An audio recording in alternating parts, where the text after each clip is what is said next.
What's up, everybody? Let's join me as we dive into the best slider set to have the most realistic slow simulation gameplay experience in Madden 25. Again, this is for slow simulation where you're watching the games, not playing them yourself. As we all know, many players, including many of you watching and myself, have struggled with finding the right balance in gameplay that reflects real life football, leading to unrealistic stats and frustrating experiences. We've all seen it time and time again during our games throughout our Madden history, where you have quarterbacks dominating the defense, throwing for 500 yards, or a running back that's rated at like a 68 or a 69, rushing for 300 yards in a single game.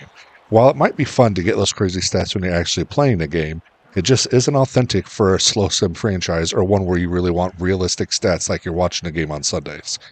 When your team's winning 42 nothing at halftime, you're really starting to wonder something must be broken, something's off. Real football isn't like that, usually. And that's why we need to dial it back a notch and find that sweet spot. So you might be thinking, what's the big deal? It's just a game. But for those of us like myself and many of you watching, we are very passionate about football and our Madden games. We want the experience to feel as realistic as possible. We want the game to be authentic, we want the CPU to make adjustments, and we want to feel like we're watching the players' ratings and abilities play out rather than us to determine the outcomes. Like it doesn't need to be our stick skills. We want to see the players and the ratings and the game itself play out correctly. Unrealistic stats just take away from that experience. You're not getting the same sense of accomplishment when you're blowing teams out 63 to nothing every week. It gets old and fast. And we've all been there, tweaking sliders, trying different combinations, and still ending up with stats that just don't feel right. It's very frustrating, but don't worry, I'm here to change that. So what's causing all these unrealistic stats? Is it the player's skills, the game speed, the penalties? Well, believe it or not, it's actually a combination of all of these factors. We'll explore all the different slider settings, including the gameplay sliders, XP sliders, league settings, and the Autosubs to help you fine-tune your gameplay and experience. The goal is to create an experience that makes you feel like it's Sunday night and you're watching a favorite team and cheering them on. That's when you know you've got it dialed in.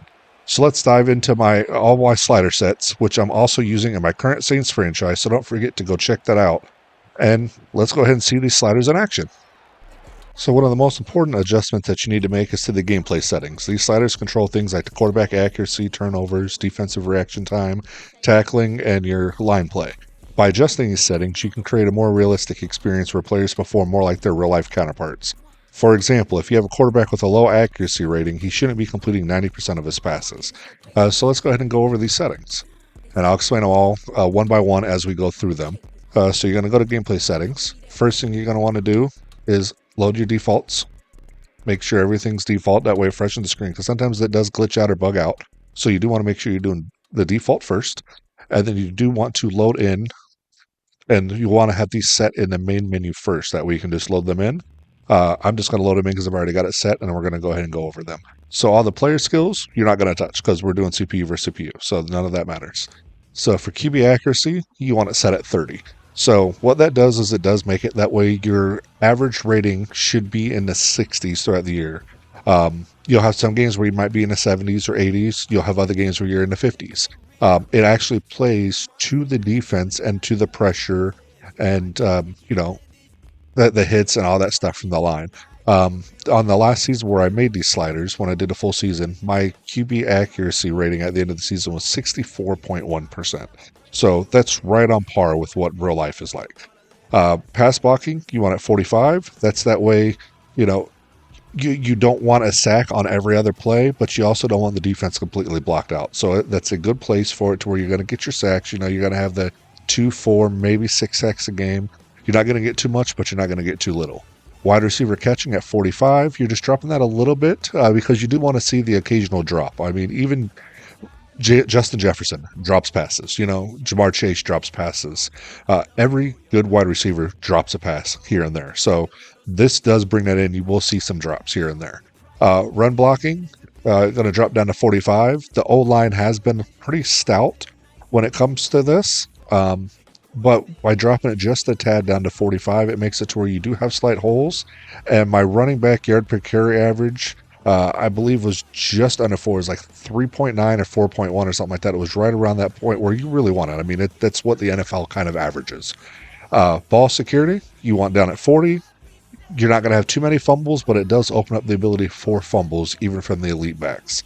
Even Saquon's lost fumbles before. Derrick Henry's lost fumbles. Every running back has lost a fumble. Some of them, not many. Some have done, maybe 3 fumbles in, multiple seasons. But it does give you that sense that could happen. So now pass defense reaction time, you're going to want that at 45. At 50, it reacts a little bit too fast, and that's where you're getting a lot of those knockdowns and a lot of issues like that, a lot of more interceptions or interception attempts, so to speak, and stuff like that. So you want that at 45. Interceptions, you want to drop down to 20. Reason being is you will have way too many interceptions if you don't. You do want some interceptions, but you don't want 4, 5, 6 interceptions a game. Usually you want to see 1 or 2 a game. If that's some games, you have none. So that kind of plays right into that.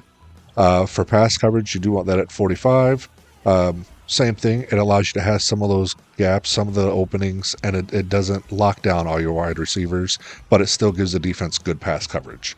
And at tackling, same thing at 45. You have your defenses that whiff tackles. You have your attempted arm tackle, stuff like that. So this tied in with the main menu physics-based tackling, which I'll also go over, really plays into it and really helps out a lot. Field goal power we're going to have at 50. It's a pretty good one. You do see 50-yard attempts, stuff like that, so we're going to leave that alone. Actually, however, we are going to drop to 40. You do have to fix this even loaded in. It does not, for some reason, load in special teams correctly, even if it's set. But you're going to do field goal accuracy at 40, punt power at 50, punt accuracy down to 45. We do want to see those bag kicks at times, those shanks, aiming to the sidelines rather than, inside the 20, stuff like that. Kickoff power, you want at 50. Injuries at 30. Fatigue at 60. And the reason it's a little bit higher is because it plays into the fact that you do have progressive fatigue off. And we'll go over that later because there's a little thing that you're going to want to do with that too, but that plays into it. And then the minimum player speed threshold, I do have at 40, and that's just so you have some separation between the fastest and slowest players, but you don't have too much, because with the right angles, even the fastest players can get run down. But this makes it to where that can happen, but it's not too crazy. When you have, Jamar Gibbs, for instance, if he gets open, he's going to be gone. But at the same time, a fast corner, a fast safety with the right angle would have a chance to make that.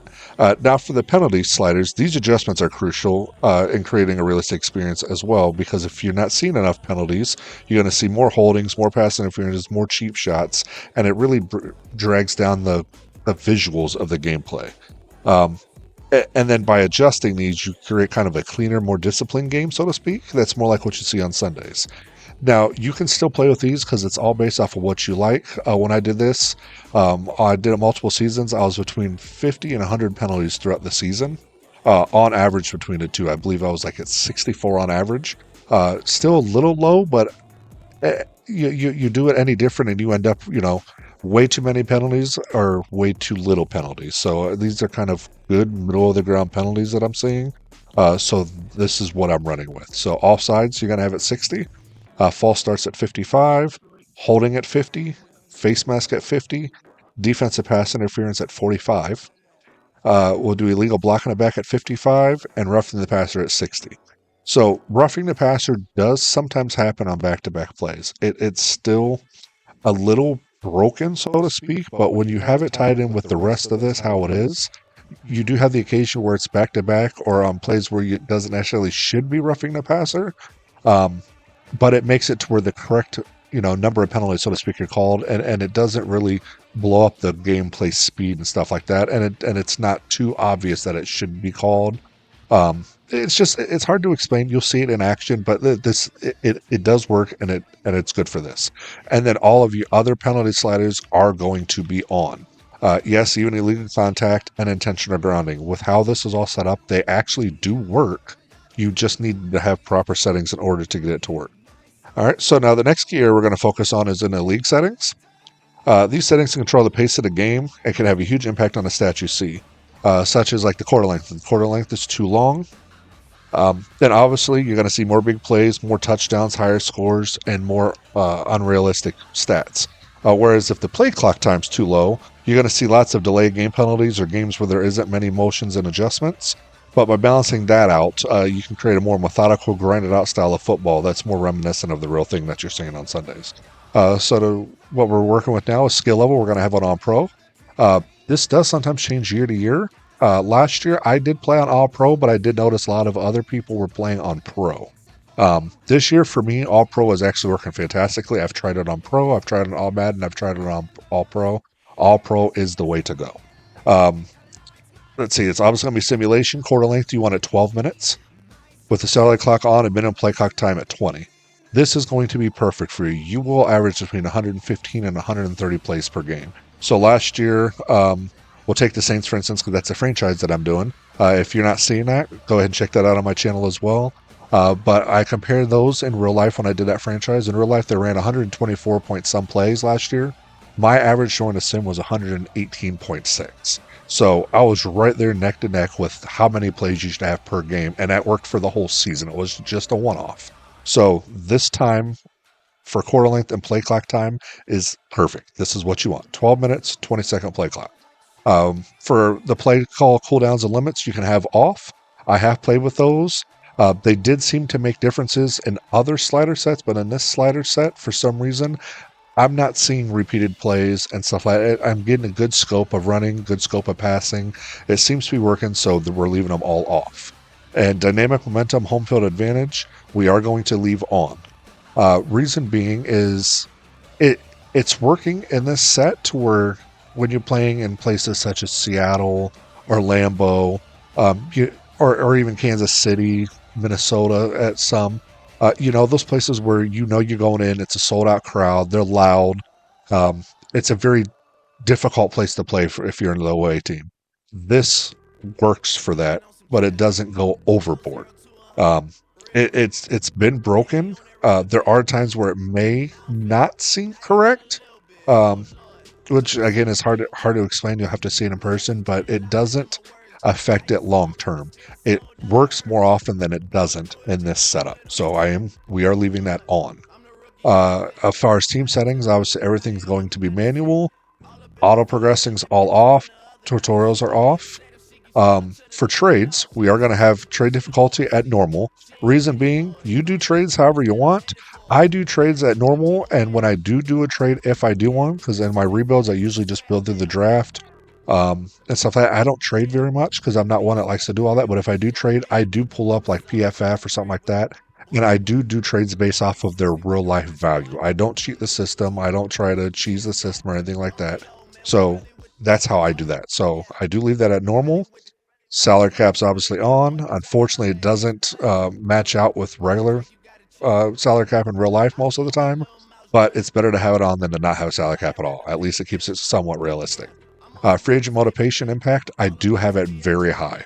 Reason being is I don't want to be able to just throw money and sign any player. You will have your players that will leave the team no matter how much you want them. They're going to leave the team. You can throw them, an extra 10 million in an offer and they're still going to decline you.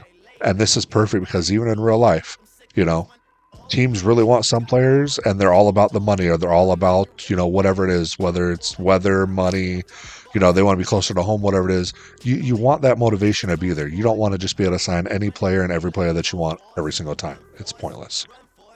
Practice squad stealing. This is one where you actually do both. It's going to be on at first. How I do it is I leave it on for the first season and the first off season. After that, I do turn it off. Reason being is, in real life, yes, they have a practice squad. You can sign from it. But in Madden, you'll typically get a practice squad. You'll go forward the next week, and half to all your practice squad is signed away. That doesn't happen in real life. You might lose a player or two, but the Lions aren't coming and signing the Bears' entire practice squad off in 1 week. So you can leave it on, but if you start seeing that happen, I would recommend turning that off. Relocation settings, I have disabled. There's no teams in the league that are going to be relocating anytime soon. Only teams that I could possibly foresee is, obviously everybody talks about Jacksonville going to London. I don't see that happening in the next few years, if at all, at least not right now. If there is a team that I could see moving, it would probably be the Chargers, only because with two teams in LA, the Rams are favored in LA. We all know that. We see that. So if somebody would be to relocate, I would say it would be the Chargers. Now I don't think so because they're not paying very much to play in LA, from if I researched correctly. Um, but I just two teams, one stadium. We see that with the Giants and the Jets. They got a different type of fan base. LA tends to lean towards the Rams, so I do see the Chargers eventually moving, whether it's to San Antonio, Portland, or wherever. I do see them eventually leaving, but in Madden, we're going to have it off because I don't want Kansas City ending up in Hawaii or something like that. Um, Staff talent cost modifier, we are going to have it slow. You don't want to fill it up and have everything maxed out in 1 or 2 seasons. You want it to take some time, just like in real life. A coach goes through, he's an offensive coordinator for several years after being, a strength or a quarterback's coach or something like that. So you want it to take multiple years. That's why we have it set up this way. For injury, you want that at on. Practice injury, you want on. Pre-existing injury, you obviously want on. Progressive fatigue, there's actually a trick. I'm going to show you, but you're going to have it both on and off. Um, so you're going to start with it on, and then I'm going to show you what you're going to do next. All right, so what you want to do to correctly set the progressive fatigue is you want to go to weekly strategy. And then what you're going to want to do is go over to the player health. Go into it, make sure that the practice intensity says full pads, and then you want to go ahead and go down and set all the positions to split. That way it's split between the starters and your backups. Go ahead and press B, go on to the offensive game plan, same thing. Go to the player health, make sure the intensity is on full pads, put everything on split. Just like this. Go back again. Go ahead and go to your team profile, have whoever you're going to have sitting here. So like for me, I do want to build up Dwight McGlothern on this one. Not that you guys are seeing this one, but still. So Dwight McGlothern, start your training, continue, play it out, simulate it, whatever you're going to do. And then as soon as it's done, once you've gotten it done the one time, you're going to want to go back to your options, go to your league settings, and then go down to progressive fatigue and turn it off. So now it's going to be set up the way that you want it set up. So you've got the correct splits and intensity and everything. Now you want it off. Otherwise, it does break the slider set. It does break the game. You do want it off, but you do want to make sure that you're setting that split and the intensity first. So that's how you take care of the progressive fatigue section. Now we'll continue on. All right, now we can go over the rest of the settings in here. So we're back in the league settings. Prospect storylines, we're going to leave on. Draft presentations, full. Draft timers on. Fantasy draft, standard, doesn't really matter. We're not doing fantasy drafts. For the free agent negotiations, stage 1, 2, and 3, I have all 3 set to 3. The reason being is for this is I don't like how it's set up in a game where it's normally, 5, 10 unlimited.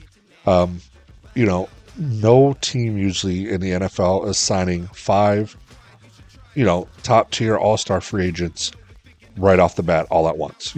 Usually there's bidding wars, things happen, and you don't see as much of that in Madden as I would like to make it feel like it's realistic. So with it being set at 3, it feels more realistic because you can't go after all of them. You have 3 shots, 3 times if you get them all the first time or whatever. But it makes it to where it seems more like real life where you are going to lose some players. You're not going to get every free agent you want. It makes those choices and those signings that much more important and really more exciting for the franchise. And then obviously lead types all, coach firing, CPU only. You can put it on if you want. It doesn't affect the rest of the slider sets or anything. I leave it off in my franchises because I do rebuilds. And, I change a lot of things around, and I usually take over the worst teams. So there's chances you could be fired the first season or 2 just because your teams are bad, especially with the Saints. The Saints, the franchise that I'm doing, they're 52 million projected over the cap. I'm barely going to be able to get a 53-man roster signed. I'm going to have to get rid of a lot of the stars, possibly. I don't exactly know what I'm doing, but regardless, that could be fired after the first season or first 2 seasons in that. So I'm leaving mine off. It can go either way. Career clock, obviously leave it on. That way you have those scenarios. Breakout scenarios on. Trait regression is on.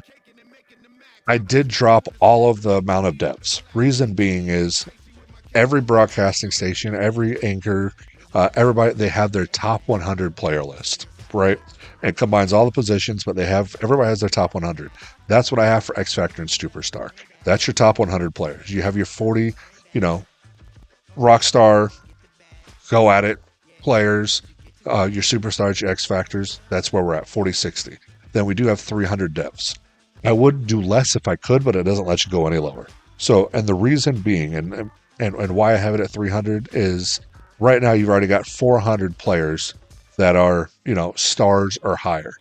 You don't have 400 players in the NFL that are considered stars. I mean, if you think about it, even if we're just going to say 32 just for the quick sense of math, or 30, sorry, for the quick sense of math, you have 30 teams in the NFL, 5 players per team. What is that? That's 150 players that are rock star. You're not going to have more than 5, 6 all stars per team usually. You might have 2 or 3 on offense, 2 or 3 on defense, but you have your players that aren't necessarily stars. They're good fill-in players. They're good, certain role players, stuff like that, but they're not, excuse me, what I would call a star, or superstar, or something like that. So that's why I did lower these, and I feel like this plays out better. Superstar abilities you can leave on because, again, just like your X Factors, you do have those players. Your Saquon Barkleys, your Patrick Mahomes, your Justin Jeffersons. You have your players that can take over a game and change the outcome of a game just because of how they play. And the superstar abilities I feel play into that. They're not too overboard when you do it with the right slider sets and everything because it kind of limits how those abilities work. Like some of the running backs, what is it? I want to say it's like the freight train one or whatever, where you have to gain 10, do 3 rushes at 10 yards or whatever. That doesn't happen as much with this slider set because you're not having a 15, 20-yard rush every other play. You have to fight for the yards. The CPU's got to play it out correctly based off the ratings and everything. So it makes it more workable and play out. As far as the ability edit controls, that's any player. I don't do any editing, but it is I edit like player numbers and stuff like that once I've drafted them, stuff like that, but I don't edit like anything else. Minimum roster size, I have a game day 48 roster. Unlimited, no restriction, unlimited, and then obviously fill roster is off.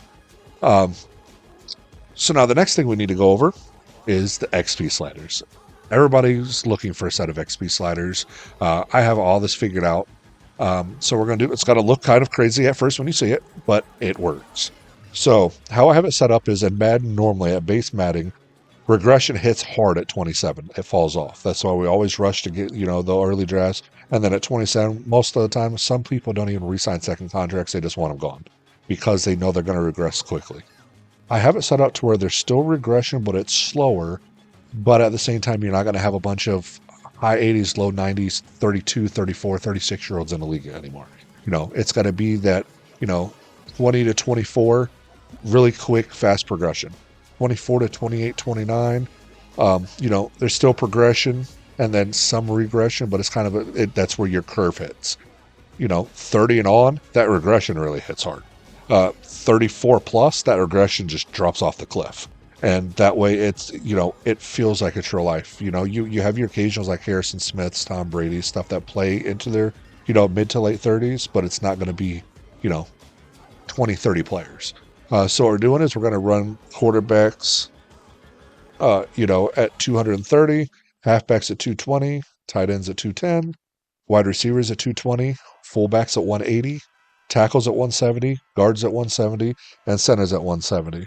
Now, I've taken into account the positions as well, so each position is different based off of how they're impacted. Like quarterbacks, they touch the ball every single play. They're hurried, they're hit, they're blindsided, and they have more opportunities to make plays. So therefore their progression should be a little bit higher than, say, the offensive line, who they need some faster progression, but at the same time, they typically stay in the league longer because they rely on their strength rather than like their agility and their speed as much. So their progression tends to go a little bit longer, and that also ties into the regression stuff when we get there. But that's how all that goes.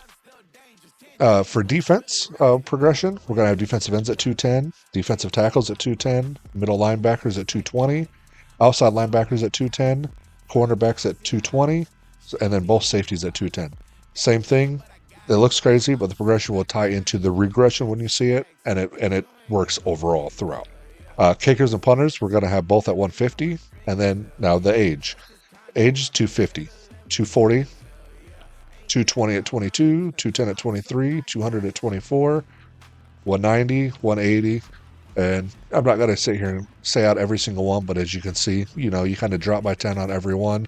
And then 35 plus years, the progression is below default 100. So that progression is lower.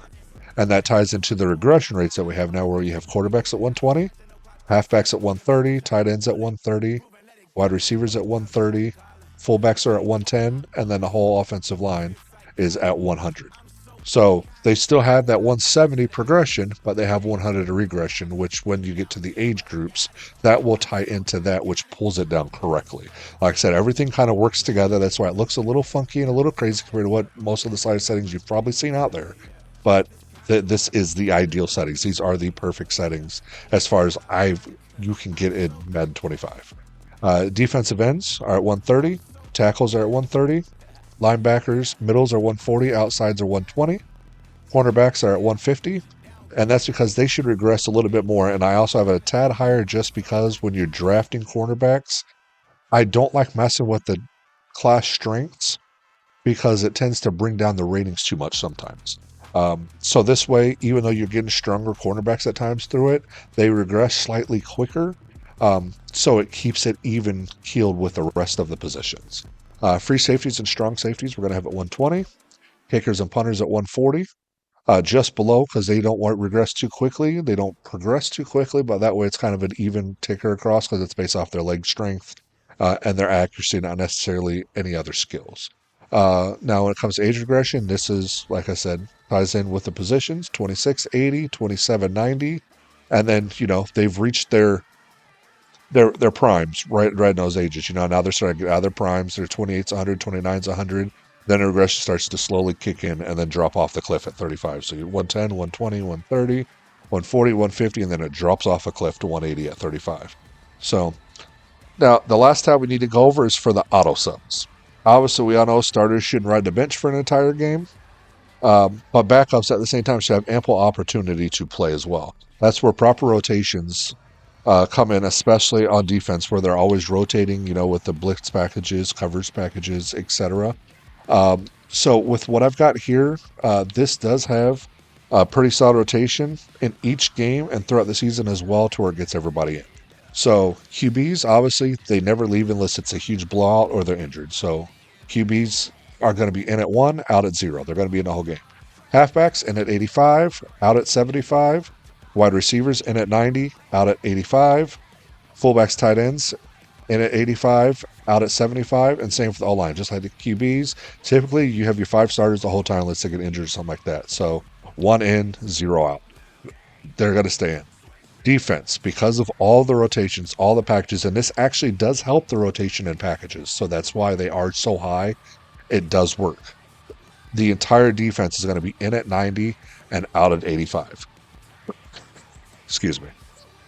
So you're going to see those, your nickel package rotations, your dime package rotations, your blitz rotations, your pass coverage rotations and stuff like that.